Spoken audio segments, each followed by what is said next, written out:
damai sejahtera Allah yang melampaui segala akal budi, itu kiranya yang memelihara hati dan pikiranmu di dalam Kristus Yesus Tuhan kita. Bapa yang baik, kami sungguh sangat bergembira dan berbahagia pada hari ini, di mana Engkau telah mengalahkan dosa dan maut lewat kebangkitan-Mu dari kematian. Fase hidup yang baru telah Engkau berikan bagi kami orang yang percaya kepada Tuhan. Saat ini Tuhan, kami rindu akan firman-Mu. Ajarlah kami dengan Roh Kudus-Mu. Urapi kami pribadi lepas pribadi, agar kami dapat mengerti akan firman-Mu yang akan disampaikan oleh hamba-Mu. Terima kasih Bapa. Di dalam Kristus kami berdoa. Amin. Bapak Ibu Saudara yang terkasih, firman Tuhan yang menyapa kita pada Minggu Pesta Paskah yang pertama saat ini 31 Maret 2024. Tertulis dalam kitab Yesaya pasal 25. Dimulai dari ayat 6 hingga sampai ayat yang ke-9. Demikian pembacaan firman Tuhan. Tuhan semesta alam akan menyiadakan di Gunung Sion ini bagi segala bangsa-bangsa suatu perjamuan dengan masakan yang bergemuk, suatu perjamuan dengan anggur yang tua benar, masakan yang bergemuk dan bersumsum, anggur yang tua yang disaring endapannya. Dan di atas gunung ini Tuhan akan menggoyakkan kain perkabungan yang diselubungkan kepada segala suku, bangsa, dan tudung yang ditudungkan kepada segala bangsa-bangsa. Ia akan meniadakan maut untuk seterusnya, dan Tuhan Allah akan menghapuskan air mata daripada segala muka, dan aib umatnya akan dijauhkannya dari seluruh bumi, sebab Tuhan telah mengatakannya. Pada waktu itu orang akan berkata, sesungguhnya inilah Allah kita, yang kita nanti-nantikan supaya kita diselamatkan. Inilah Tuhan yang kita nanti-nantikan. Marilah kita bersorak-sorak dan bersukacita oleh karena keselamatan yang diadakannya. Demikian pembacaan firman Tuhan, kita nyanyikan firman-Mu menjadi terang.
Jemaat Tuhan yang kami kasihi, pemirsa kami yang ada di rumah, terimalah salam dari kami Jemaat HKI Luban Lubu, Resort Sipahutar 2, Daerah 2 Selindung Pangaribuan. Salam Paskah buat kita semuanya.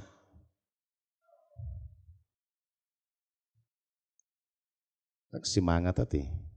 Sekali lagi, salam Paskah buat kita semuanya.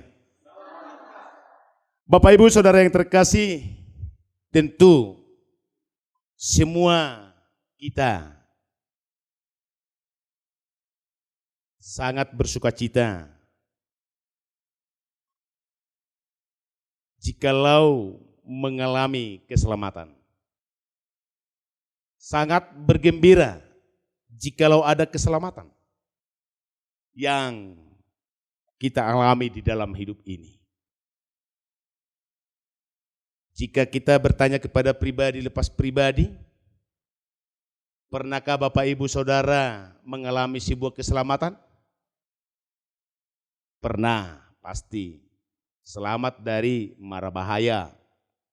Selamat dari saat kita jatuh naik sepeda motor.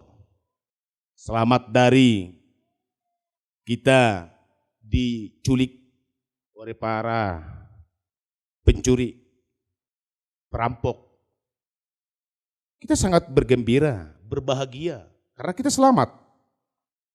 Terlebih-lebih kita sangat berbahagia, bergembira karena Kristus telah mengalahkan dosa dan maut dengan kebangkitannya dari kematian. Dalam Yohanes 15 ayat 20 dikatakan, Bapak Ibu Saudara yang terkasih, tetapi yang benar ialah bahwa Kristus telah bangkit dari antara orang mati sebagai yang sulung dari orang-orang yang telah meninggal. Jadi Kristus benar telah hidup dari kematian. Kristus benar telah hidup dari orang-orang mati. Oleh sebab itu apa yang dikatakan Christos anestei, alitos anesti. Kristus telah bangkit. Ya benar, Kristus telah bangkit. Itulah yang harus kita aminkan. Itulah yang harus kita imankan di dalam hidup kita. Dalam perjalanan hidup yang kita jalani ini. Bapak Ibu Saudara yang terkasih jemaat Tuhan, pemirsa kami yang ada di rumah. Perikop kita saat ini menyatakan kuasa dan kekuasaan Allah yang tak ada bandingannya dengan kuasa dan kekuasaan raja apapun itu di dunia ini. Itu sebabnya Allah dengan perantaraan Nabi Yesaya memerintahkan umat Israel agar bertobat dan meninggalkan segala kejahatan yang menimbulkan dosa yang telah mereka perbuat, yakni penyembahan berhala sebagaimana yang dilakukan oleh bangsa Yasur. Bangsa Asyur yang pada saat itu adalah bangsa yang adikuasa di antara bangsa-bangsa di sekitar umat Israel. Yang membuat Israel berlindung dan meminta pertolongan kepada Asyur agar mereka jauh dari tangan musuh, agar mereka menang dari tangan musuh yang melawannya. Perbuatan yang dilakukan oleh bangsa Israel seolah-olah hilang pengharapan akan pertolongan dan kasih Tuhan bagi mereka sebagai bangsa pilihan Tuhan. Apa yang telah diperbuat umat Israel, berlindung kepada bangsa Asyur, meminta keselamatan dari bangsa-bangsa atau musuh-musuh mereka. Sebagai tanda bahwa mereka telah hilang harapan akan kuasa, akan keselamatan yang akan Tuhan perbuat bagi mereka. Ternyata perbuatan bangsa Israel tersebut, Bapak Ibu Saudara, perbuatan yang membuat luka hati Allah serta menimbulkan dosa terhadap Allah. Nabi Yesaya mengingatkan umat Israel supaya jangan berlindung kepada Asyur, karena bangsa Asyur adalah bangsa yang tidak percaya kepada Allah. Bangsa yang mengadakan penyembahan berhala. Yang otomatis umat Israel, karena mereka berlindung kepada bangsa Asyur, mereka menyembah berhala. Mereka tidak ingat lagi bahwa Tuhan berkuasa di dalam kehidupannya. Mereka tidak bersandar lagi kepada Allah, melainkan kepada Baal yang telah disembah oleh orang Asyur. Dengan demikian, Nabi Yesaya mengingatkan bangsa Israel bahwa Allah akan membuat keselamatan terhadap bangsanya, keselamatan dari tangan musuh, dan terlebih keselamatan yang kekal. Keselamatan dari tangan musuh dan keselamatan yang kekal yang Allah perbuat bagi bangsa Israel merupakan sebagai inisiatif Allah sendiri terhadap umatnya, terhadap bangsa yang Dia pilih. Pada ayat 6, boleh kita perhatikan di sana, Bapak Ibu Saudara yang terkasih. Tuhan menyediakan suatu perjamuan. Perjamuan yang Tuhan perbuat itu perjamuan yang penuh sukacita bahagia. Karena harus semerbaunya perjamuan tersebut. Dalam perjamuan tersebut akan dikenyangkan dan dipuaskan oleh masakan yang bergemuk dan bersumsum. Minumannya yang terbuat dari anggur yang disaring endapannya. Kalau dalam bahasa Toba dikatakan anggur napita. Segenap yang ikut dalam perjamuan itu dilegahkan dan semua yang berbeban berat akan dibebaskan. Perjamuan yang Allah perbuat itu untuk semua bangsa.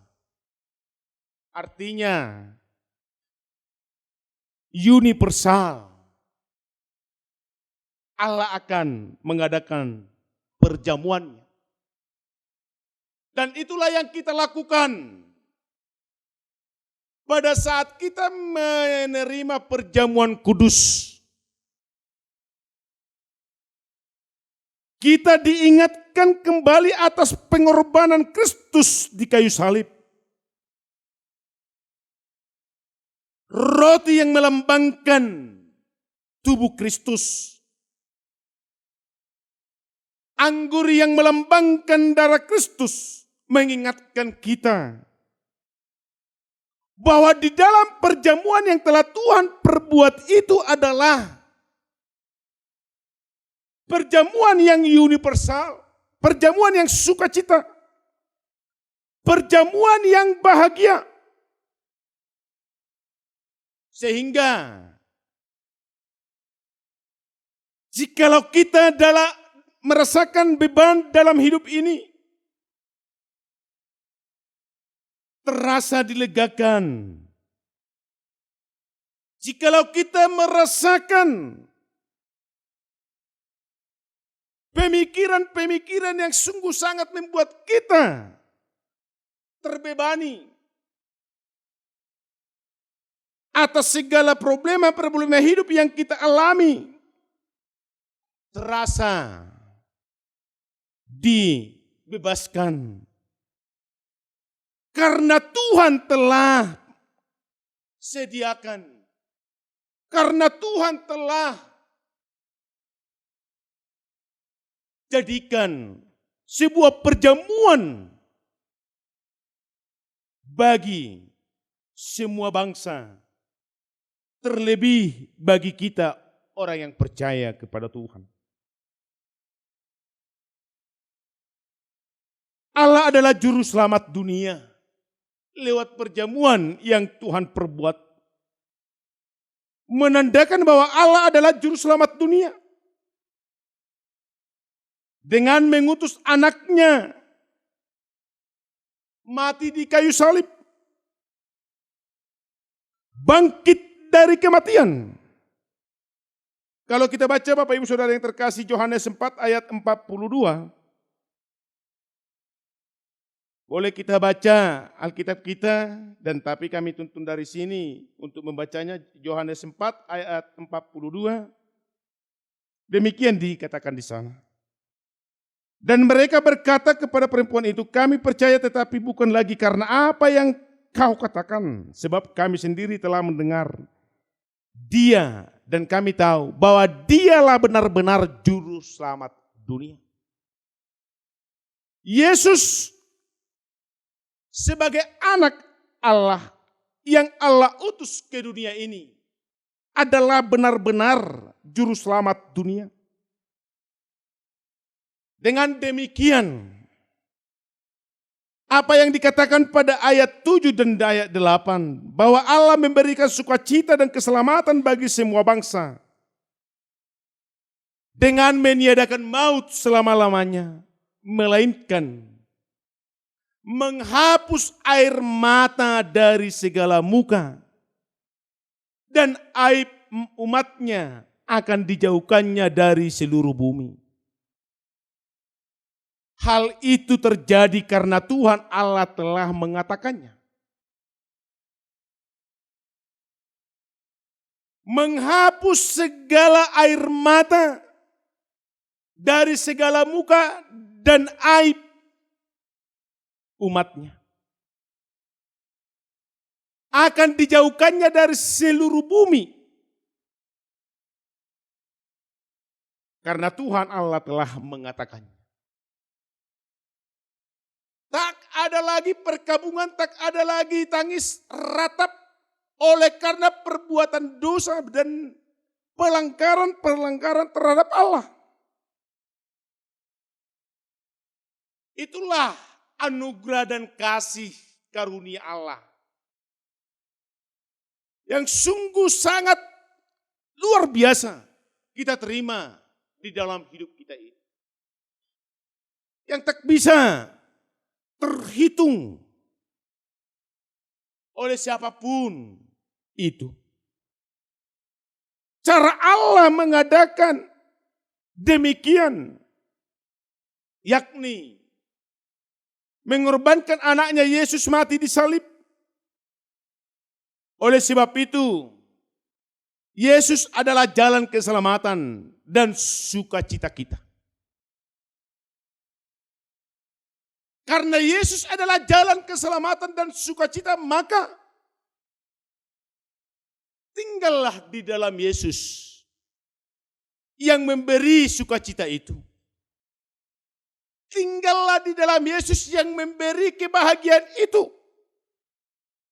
Tinggallah di dalam Yesus dan percayalah kepada Yesus yang telah mengalahkan dosa dan maut.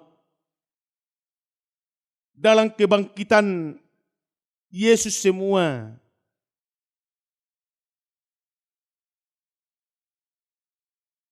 maut tidak akan selamanya. Dalam kebangkitan Yesus semua beban dan maut tidak akan selamanya bagi orang percaya. Jikalaupun kita mati, tapi pada hari penghakiman, kita akan diselamatkan bersama dengan Yesus yang telah bangkit dan naik ke sorga, duduk di sebelah kanan Allah. Bapak, Ibu, Saudara yang terkasih, pemirsa kami yang ada di rumah. Orang yang percaya pada Yesus akan berkata, sesungguhnya inilah Allah kita yang kita nanti-nantikan, supaya kita diselamatkan. Inilah Tuhan yang kita nanti-nantikan, marilah kita bersorak-sorak dan bersukacita oleh karena keselamatan yang diadakannya. Orang yang percaya kepada Allah, orang yang percaya kepada Yesus Kristus yang telah memberikan keselamatan di dalam hidupnya, dia harus berkata, marilah kita bersorak-sorak dan bersukacita. Inilah Allah kita, inilah Tuhan kita, inilah keselamatan kita. Artinya, Bapak, Ibu, Saudara yang terkasih, hidup orang yang percaya kepada Yesus, hidup yang percaya kepada Allah, tidak menjauhkan diri dari Tuhan. Dia tidak mau menderita oleh karena perbuatan-perbuatan dunia. Dia tidak mau, tidak bahagia di dalam hidupnya. Karena Tuhan telah memberikan kebahagiaan, sukacita di dalam Kristus yang telah mengalahkan dosa dan maut. Dia harus dan selalu bersukacita di dalam Tuhan. Dia selalu bersorak-sorak memuji dan memuliakan nama Tuhan. Sebagaimana epistel kita tadi, Bapak, Ibu, Saudara yang terkasih, beritakanlah. Itulah yang harus kita beritakan di dalam hidup kita ini. Bagaimana bisa kita memberitakan Kristus kalau kita tidak bahagia? Bagaimana kita bisa memberitakan Kristus kalau kita terbebani banyak beban di dalam pikiran kita? Oleh sebab itu, mari datang kepada Yesus. Segala beban yang kita alami dalam hidup kita ini, Tuhan akan melegakan kita. Tuhan akan melepaskan kita. Tuhan akan memberikan kemenangan bagi kita. Kita harus memberitakan keselamatan yang daripada Tuhan. Menyatakan dalam pemberitaan itu, kita nyatakan bahwa Dialah Allah kita. Sumber kehidupan yang telah menciptakan kita. Dialah Tuhan yang telah menyelamatkan kita. Lewat Yesus Kristus yang telah mengalahkan maut dan dosa. Yang bangkit dari kematian. Dialah keselamatan kita. Yang menuntun kita kepada jalan kehidupan. Jalan yang benar. Dan tinggal di dalam fase hidup yang baru. Yakni dalam persekutuan dengan Tuhan. Ada amin? Amin, kita nyanyikan firman-Mu. Berkatilah. Berkati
Berkati firman-Mu ya Tuhan, yang boleh kami dengarkan saat ini. Bangkitkan iman kami untuk tetap senantiasa percaya bahwa Tuhan adalah Allah kehidupan, Tuhan keselamatan, dan Tuhan jalan hidup yang telah memberikan fase hidup baru bagi kami, yakni hidup di dalam kekudusan dan keselamatan. Oleh karena Kristus telah mengalahkan dosa dan maut, tuntun kami dengan Roh Kudus-Mu, agar kami dapat memaknai kebangkitan-Mu pada hari ini, yang kami rayakan penuh dengan sukacita dan kebahagiaan bahwa dengan kebangkitan Kristus dari kematian, masa-masa perkabungan air mata ratap tangis akan berlalu dan digantikan dengan sukacita penuh kebahagiaan oleh penyertaan dan anugerah kasih setia Tuhan senantiasa menaungi kehidupan kami.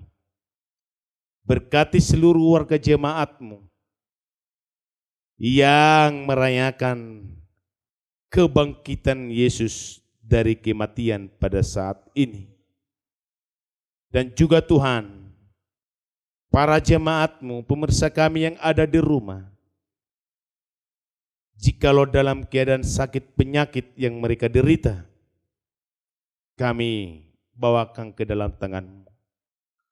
Pulihkan dan sembuhkan mereka, dan berikan pengharapan bahwa Tuhan akan menjamahnya, sehingga dia pulih boleh bersama-sama kami memuji dan memuliakan nama-Mu di tengah-tengah gereja-Mu.